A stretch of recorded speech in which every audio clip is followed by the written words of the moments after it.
Hi everyone, I'm Sheng Xu from Yale University. Today I'd like to talk about tree-projected gradient descent for estimating gradient-sparse parameters on graphs. This is a joint work with Zhou Fan and Sahand Negahban. Our model setup is as follows. We have samples z1 to zn from an unknown distribution P. Also, we have a loss function L, which is convex and differentiable. We seek to estimate a parameter theta star, which minimizes the expectation of L over P. This model includes the linear model as a special example, where our data are xi, yi, and the loss function is the square error loss. The parameter of interest here is exactly the parameter in the linear model. We further identify our parameter theta star with the vertices of a known general graph G. We introduce discrete gradient operator gradient G, which gives the value difference between each pair of neighbor vertices in the graph. We assume the gradient sparsity of theta star, which counts the number of edges with different values at two ends in G, denoted by S star, as small relative to the total number of edges in G. We want to find a graph sparse estimate theta hat with small value on our loss function L. We have many motivating examples for our model. To name a few, the first one is statistical change points detection. In reality, we may be faced with some noisy time series, which have abrupt changes at several time points. These changes reflect structural changes, and we aim to find these locations. In this kind of problem, the underlying graph is a 1D line graph, and the gradient sparsity indicates limited number of change points. The second example is image denoising and compress sensing. We want to denoise or compress a noisy image and preserve the main information. The underlying graph here is a 2D lattice graph, and the gradient sparsity here means the true image consists of several pieces with similar colors. The third example is anomaly detection. We want to detect early symptoms of some diseases in our body. Applying radiology techniques, we can guess noisy 2D or 3D scannings of some regions of our body. Here, the underlying graph becomes a 2D or 3D lattice graph, and gradient sparsity is similar to that in image denoising. Now, let's come to our method and algorithm, so-called tree-projected gradient descent. Our algorithm adopts a non-convex approach, performs in polynomial time, and can give us an estimate theta hat, which achieves the L2 error guarantee, upper bounded by this term. Here, the constant C is independent of the graph G and depends only on the loss function L and the distribution P. Despite the similarity to results for estimating coordinate sparse parameters, to our knowledge, our work is the first to establish this guarantee in polynomial time for estimating gradient sparse parameters on general graphs, including the 1D line. This kind of guarantee is not necessarily achieved by convex approaches, which regularize or constrain the L1 or total variation relaxation. Hütter and Riglitz showed analogous guarantee when certain compatibility and inverse scaling factors of graph G are at the constant order.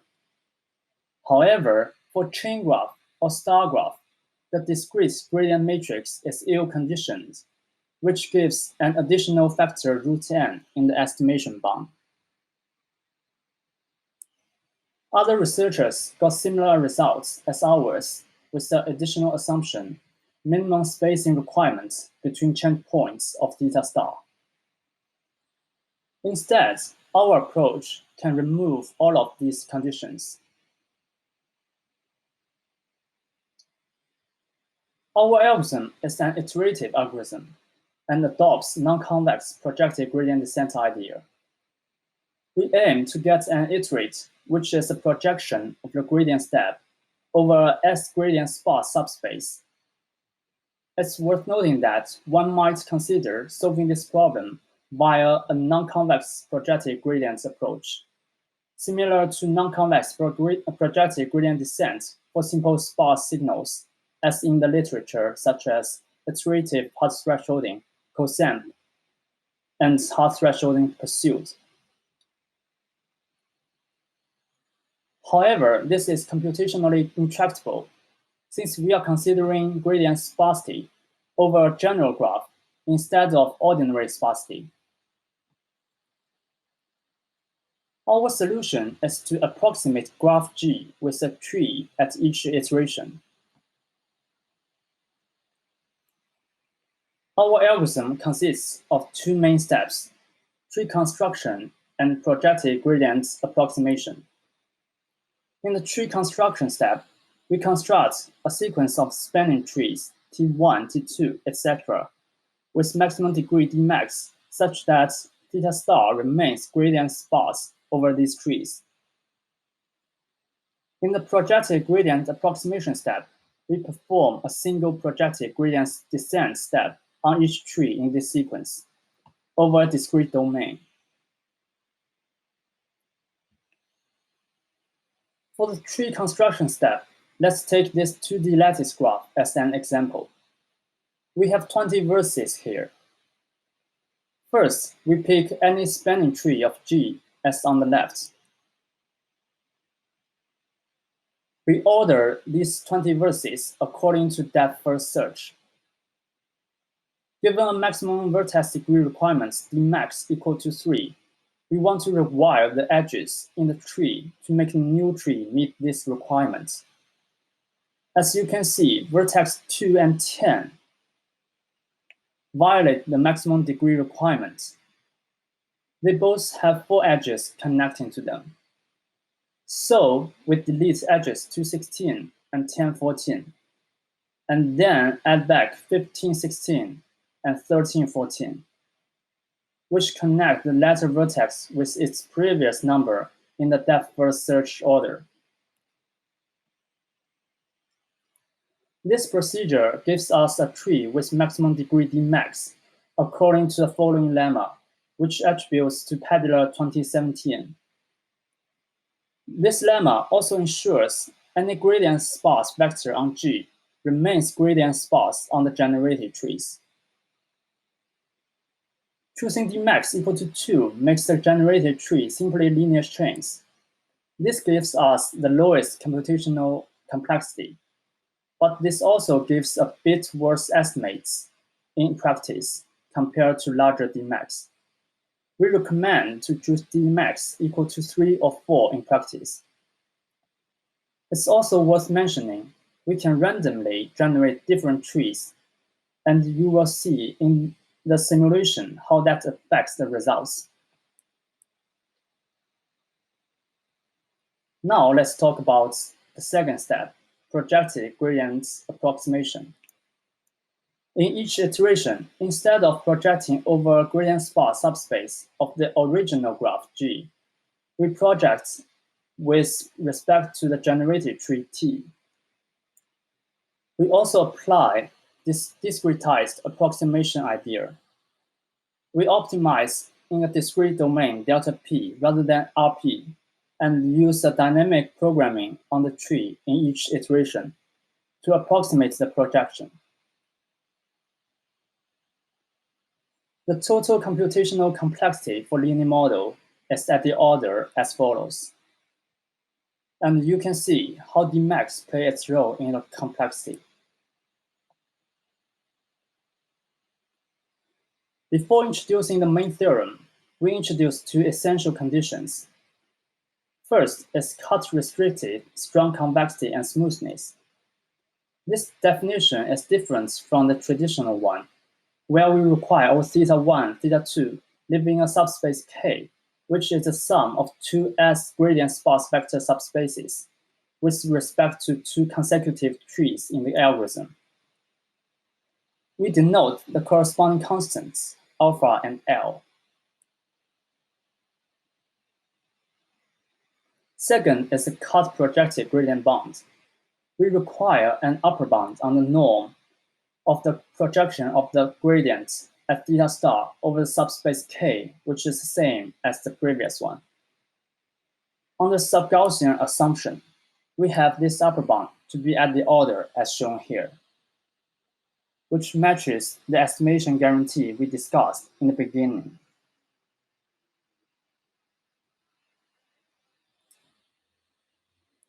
Now we have our main theorem, which is a deterministic estimation guarantee.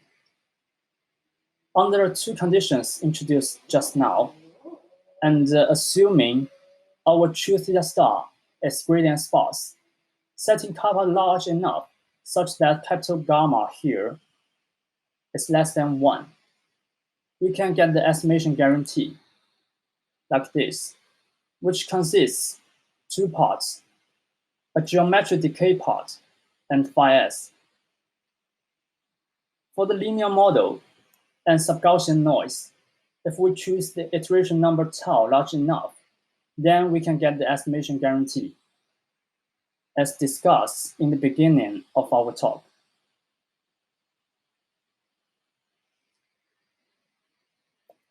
The proof of the main theorem is as follows.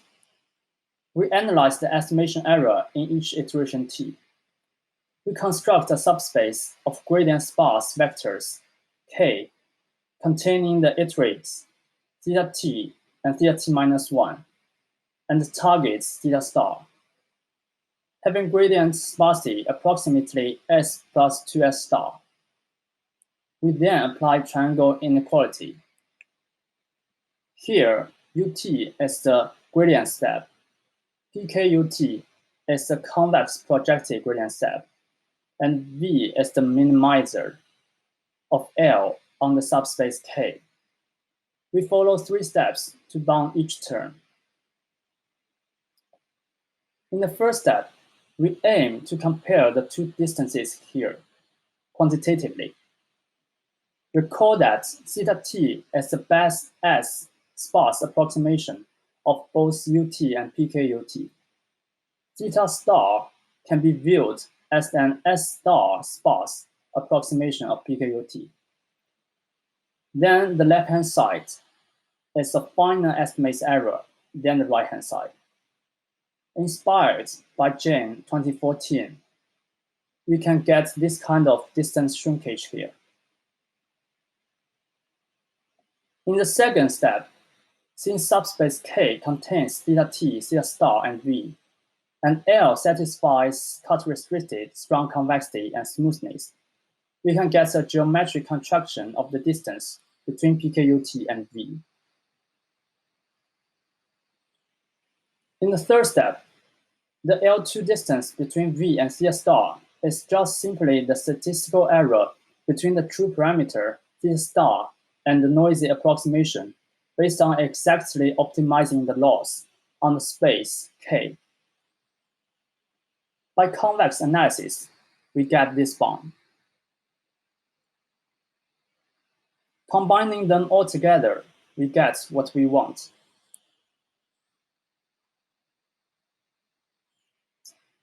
We perform our method on simulated data as shown here. Figure 4 is a true image consisting of several geometric figures. The right-hand side displays a noisy version. We apply both total variation method and our method to this graph. Here are the results. Figure 6 is the best achieved estimator from total variation method. The rest 3 are generated by our method. Figure 7 is using a fixed line graph in each iteration. Figure 8 is using a different random tree with dmax equal to 2. Figure 9 is using dmax equal to 4. As you can see, our method with different and random trees outperforms total variation method. Also, we observe small improvements using maximum degree equal to 3 or 4 compared to the max equal to 2.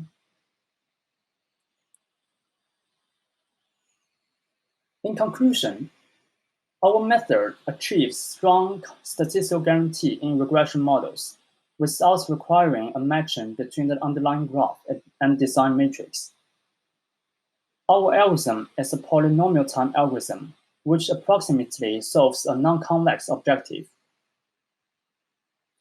From both theoretical and practical sides, our method allows for different random tree in each iteration, which better targets the average sparsity. That's all of my talk. Thank you for listening.